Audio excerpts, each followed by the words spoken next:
Okay, so it's now recording.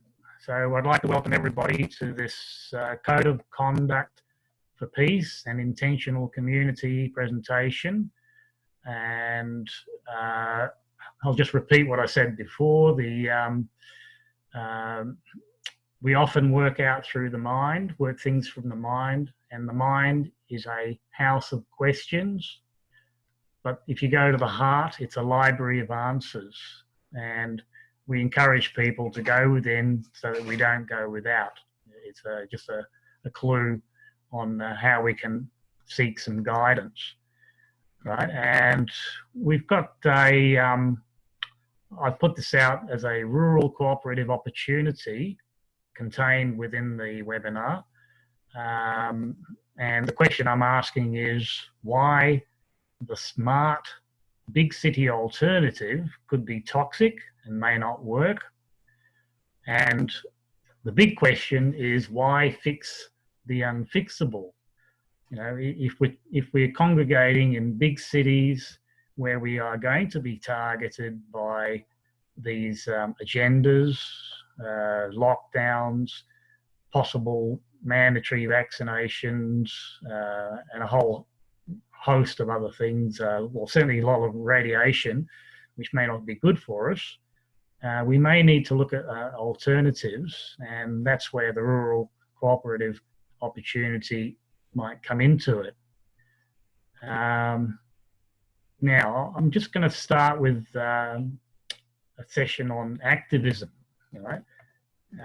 And what I'll do is I'll share it on the screen. Give me a moment. Share screen. Action zone. It'll take a few seconds. If you can see it, those who have got the video on, put your hand up. Can you see it? Okay, so in this diagram... It's too small. Don't worry, I'll read out what needs to read out, okay? And it asks in the middle, who do I want to be during COVID-19? And we could go down the fear zone where, I'll read it out, I grab food, toilet paper and medications I don't need. Or you can go to the learning zone, which suggests I start to give up what I can't control. There's a few others there as well. Or the growth zone, where it says I think of the others and see how to help them. Is the Zoom? I was muted. Yeah, some back. reason it dropped. Oh, great. And we're back up again. And I was sharing a screen. I hope that's not the problem. But I'll try and get back to it. Well, you saw the screen, didn't you? And so I won't put it up again, not for now. And it's a diagram which asks, who do I want to be during COVID-19? And the first zone of that is the fear zone, where I grab food, toilet paper, and medications that I don't need. The learning zone above that is I start to give up what I can't control. I stop compulsively consuming what hurts me, from food to news, the media. Then there's a growth zone. And the growth zone is I think of the others and see how to help them. I make my talents available to those who need them. I live in the present and focus on the future. Okay, so that's the growth zone. And then there's an action zone. And what it suggests for the action zone is smash the patriarchy, disrupt capitalism, throw down the oligarchs, break up the monopolies, and there's a whole bunch of other ones there about destroying things and so forth. There are some positives like make art and feed the poor, teach the children. Now I feel as though there could be an extra zone beyond that, which could be a vision or an intention zone. Because if you don't have a vision or an intention, then what are you creating? All you're doing is fixing the old system. Whoop. All right, back on again. Yeah, okay, all we're doing is fixing the old system, and yet the old system needs to change. I've got a view, and I'll present it as I go along, that the reason why we're being targeted with these lockdowns and what might be a phony pandemic is because we're not living a lifestyle as a collective human family which is nurturing the earth, right? Like, for example, we're losing huge amounts of topsoil from corporate farming, and it doesn't make sense. All right, well, that diagram which I was talking about, the action zone assumes that we are activists. And with a discussion I was having the other day, they were saying that we are activists, and I'm saying, no, we're not activists. A better definition for what we do is creationist rather than activist. And there's a big difference. There's a big difference between being an activist or a pure activist and being a creator, right? I'll cover a little bit more on that. Well, there's a quote that I've used quite a few times, and it's from Dan Millman, the Peaceful Warrior. Some of you might have heard of that.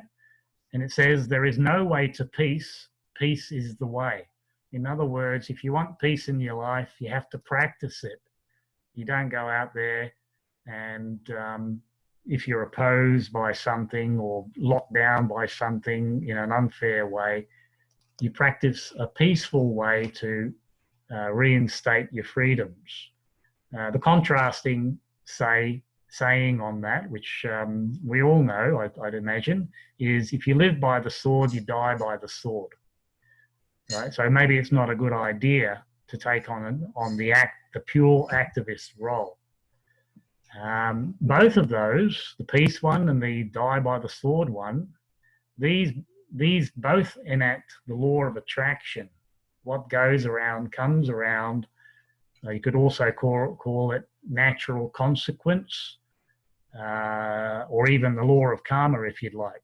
You know, if you practice peace, you'll attract peace to your life. If you practice sword, well, you might die from it. And because of that relationship of the law of attraction, that tells me that there are no coincidences in life. Things don't just happen. And so if there is a perceived attack on humanity, then it's because humanity is acting like a spoiled brat.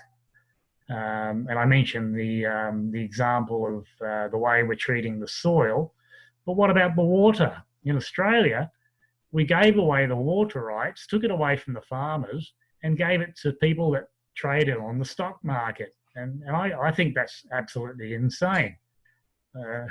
But anyway, that's just me talking. A definition of activism from Wikipedia.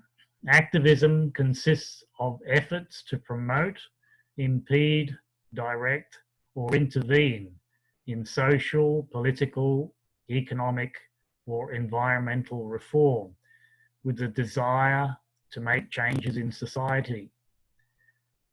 However, there is a Japanese proverb, which I've quoted plenty of times before, and that is, vision without action is just a dream, whereas action without vision is a nightmare. The latter, if you have action without vision, it lacks intention. And intention is the force that changes things. And so we would therefore be advised to define ourselves as creators rather than activists. What we resist persists, and what we imagine collectively, we create. I'll mention that on our YouTube channel, you can look it up from the Magpie House website, magpiehouse.com.au, and I'd suggest, if you like, subscribe to it, have a look at it. All the great minds and presentations that we've gathered on that YouTube channel, and also from elsewhere, they all use the same tools in their own way. And that is when they deal with the system, which might be attacking us, they use conditional acceptance that seeks to establish lines of authority. And they also work towards private settlement when encountering the inevitable. That's the silence, right, which happens when you put well-researched questions to them. They can't answer those questions, so they go quiet, they go silent. And that takes us into a region where we can deal with any, well, almost any situation which is affecting our freedom. And so these people with this, with these ideas of conditional acceptance, they are not strictly activists, but they are creators. And we may be well advised to follow their example. A quote, again, something I've quoted before from the Conversations material, if people are familiar with that. Like anything in life, when you know the rules, you can disobey them, or you can use them to produce whatever effect you wish. Right? So there's a little bit of advice on our journey. It's a good idea to learn the rules so you can disobey them. So keep on learning those rules. As from a, let's say, from a metaphysical perspective, we've chosen to be here to master the known material world. Otherwise, we won't stand a chance venturing into the unknown. You know, if we get a little bit airy-fairy about spiritual matters and say that, well, we don't have to do anything to oppose or to raise aspects of abuse in our lives, then we'll probably still be abused. The abuse will probably still continue. We are here, we've chosen to be here, and so we are here to master the material world. We are, after all, a body, mind, spirit, a three-part being, and the physical part of us is very important in this journey. The adversaries that we encounter actually provide us the opportunity to be creators in a world of activists and victims. So in a way, you can actually be grateful for the attack that seems to be being perpetrated on humanity. That's assuming it is an attack. Hang on, somebody else is just joining in.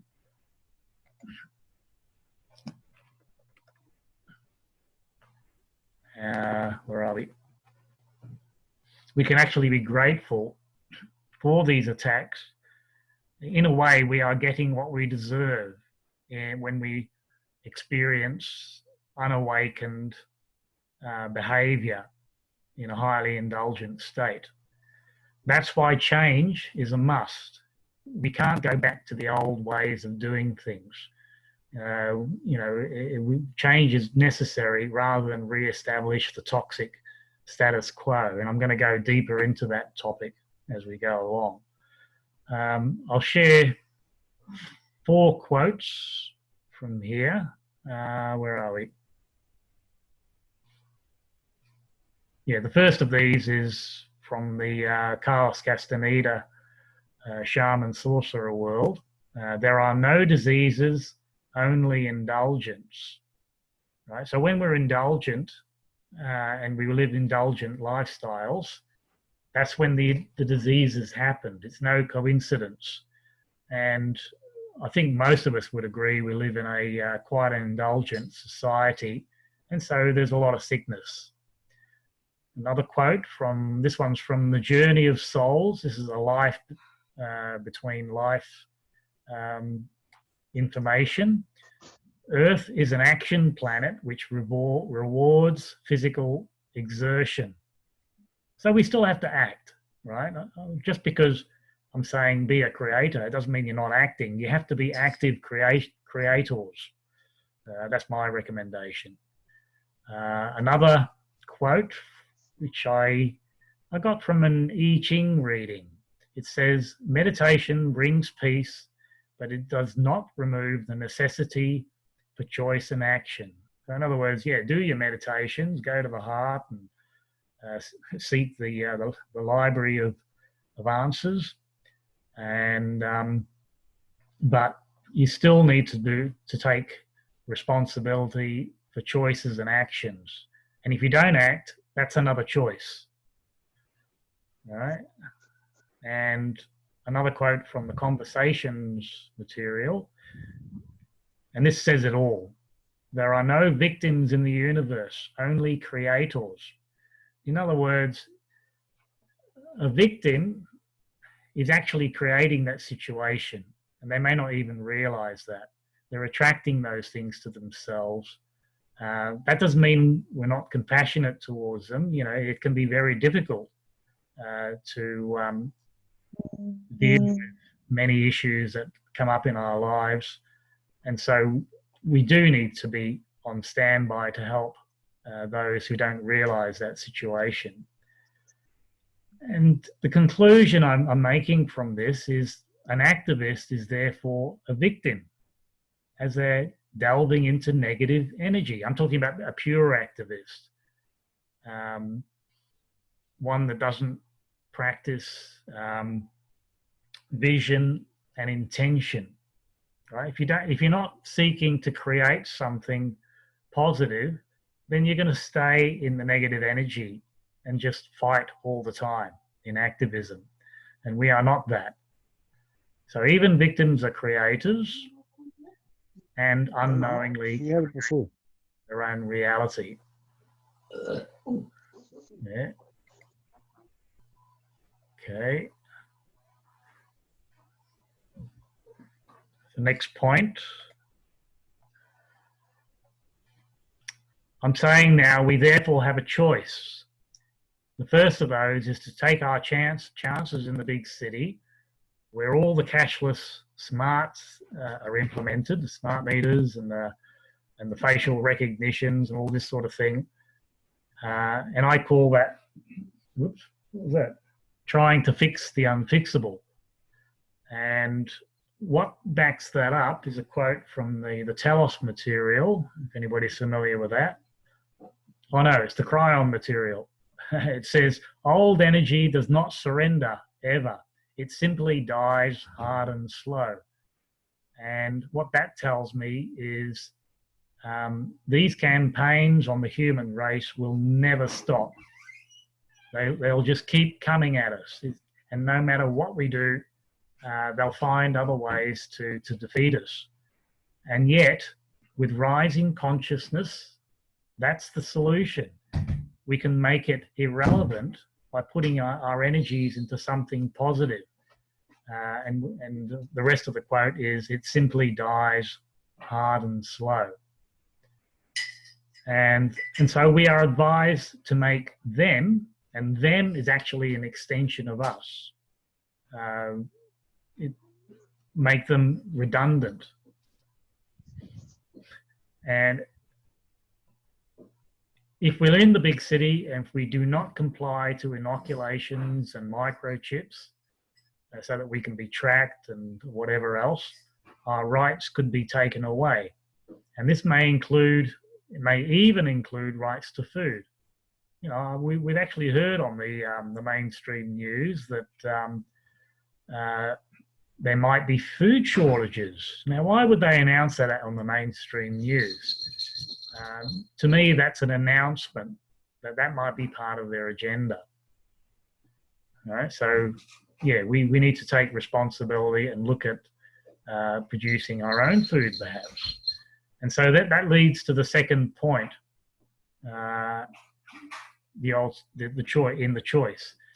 How about we form do no harm cooperatives that are largely self-sufficient according to highest principles, where rights taken away cannot apply. Here's another quote, which is very relevant to that. And again, it's from the Telos material, something I've shared quite a few times. Governments corrupt to the core always reflect the consciousness of the people. collective higher integrity no longer attracts corruption. In other words, if the government is corrupt, then it's usually a reflection of the people. The people themselves are corrupt. And so it's a consciousness problem. We need to raise consciousness to the point where we attract good administration. That's what I call it. Because we still need administration for projects and all that sort of thing. And it's termed government.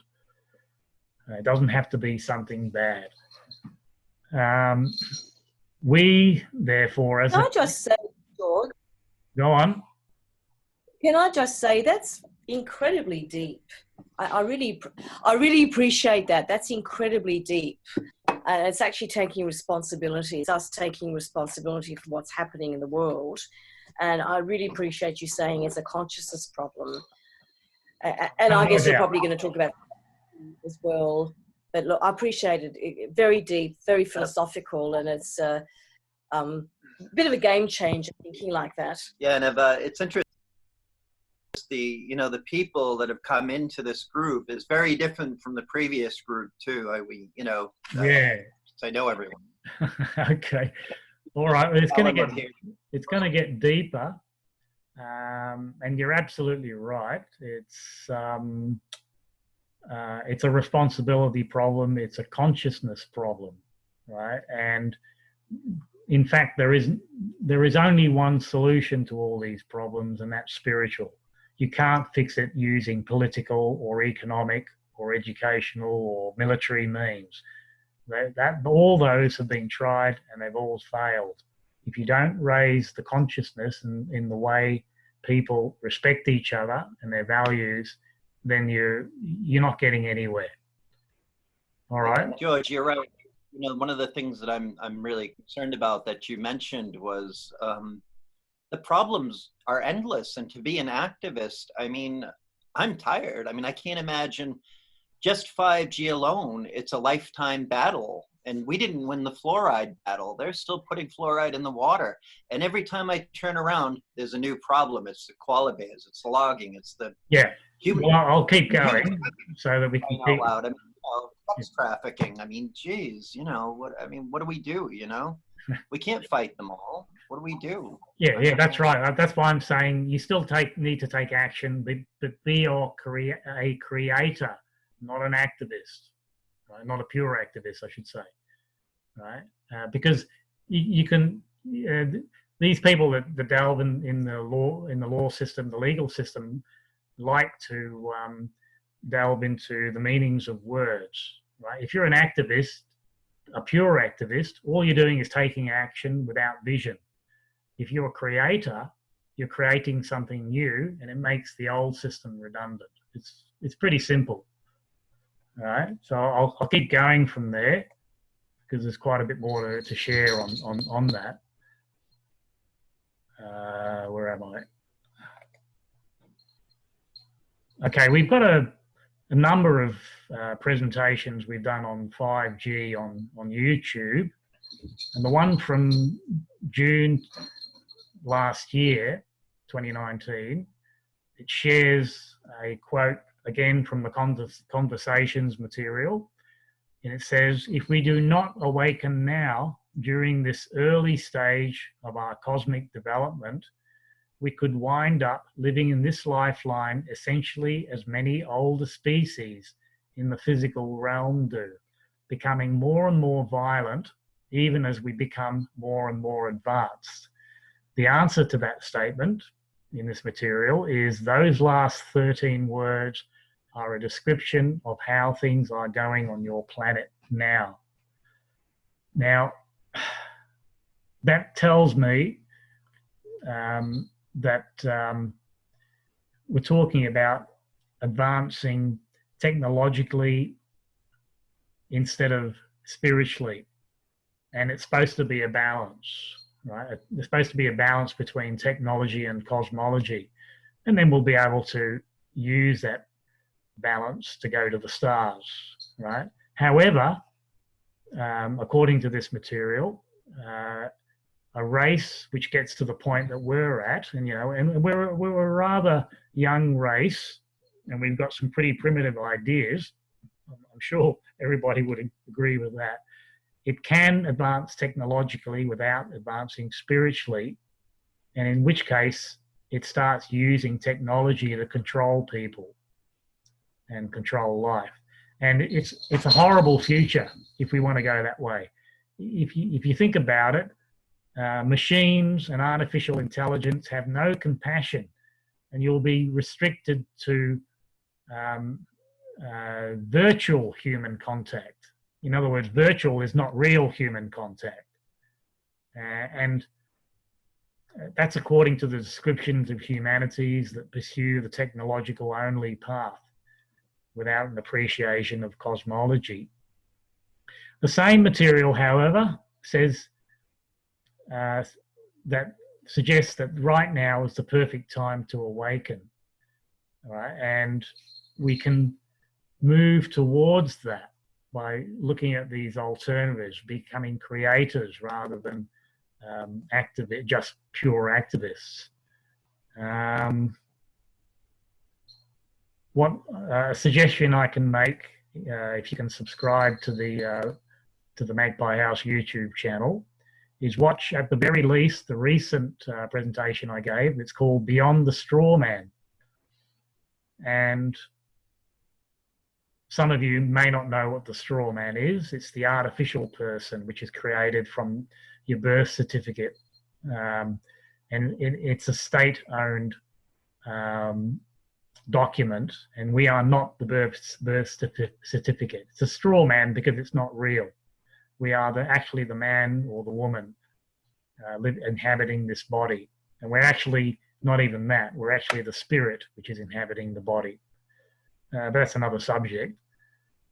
Also on the YouTube channel, you can find a variety of 5G presentations, including one on enforced sterilization. And that's a recording when we went to the 5G wireless symposium, which is an industry organized symposium, which is telling us about all the great things about 5G, which is a bit of an oxymoron. We raised the question, isn't this enforced sterilization? And in the criminal code, this carries a 25-year penalty.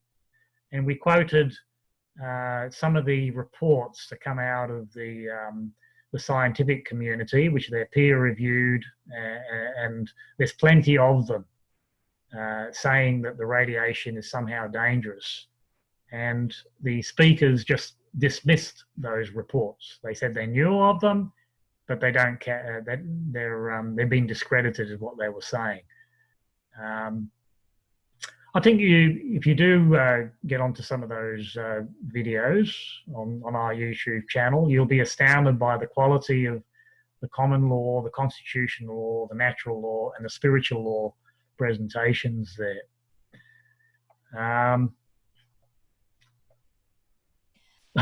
So George, just wondering whether we should talk a little bit about the practical aspect of how we can go about forming a conscious, intentional community.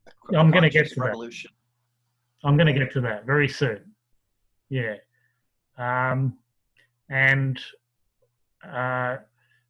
Some of these suggested communities are getting set up along the hinterland, along the coast, and that's fine. But others, I'm involved with various people up in the New South Wales tablelands, and it's not as popular up there. And that could actually be an advantage. What's the point I wanted to make on that? Yes, it's an extremely rural setting that we're looking at. And if it's going to be extremely rural, then we do need to be in good shape. We need to look after ourselves.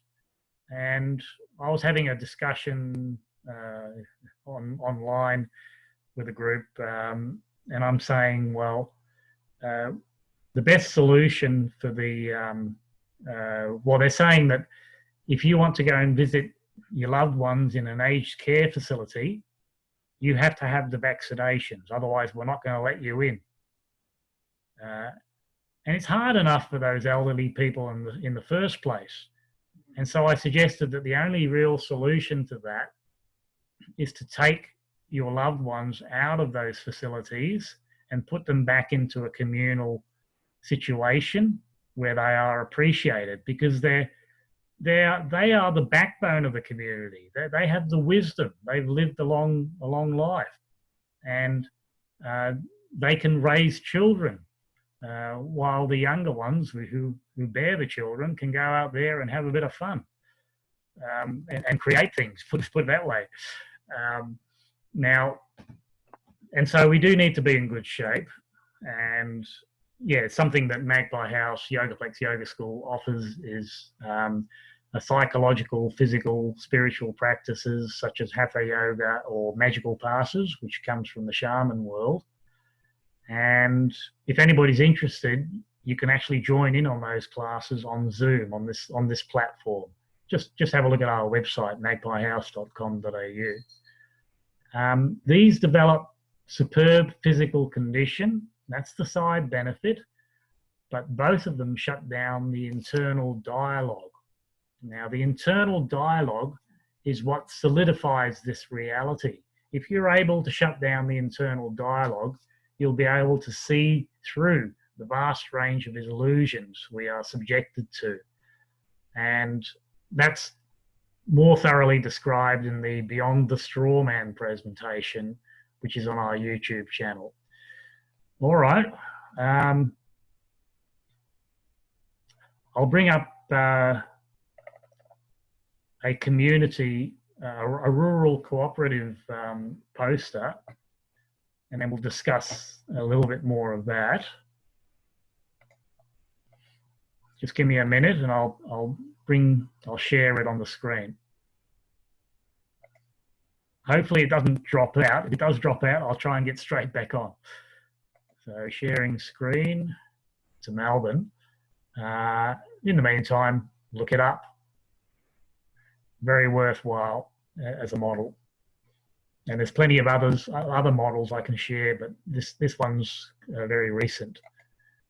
All right, we've returned to the... Can I just say, so I've recently watched that film, and it's a great film. I can highly recommend it to everybody. Yes. I love the diversification model in it. Yeah. And it's interesting, after about 7 years, it's the farm sort of looks after itself. You know, you have sort of like a balance between the crops and the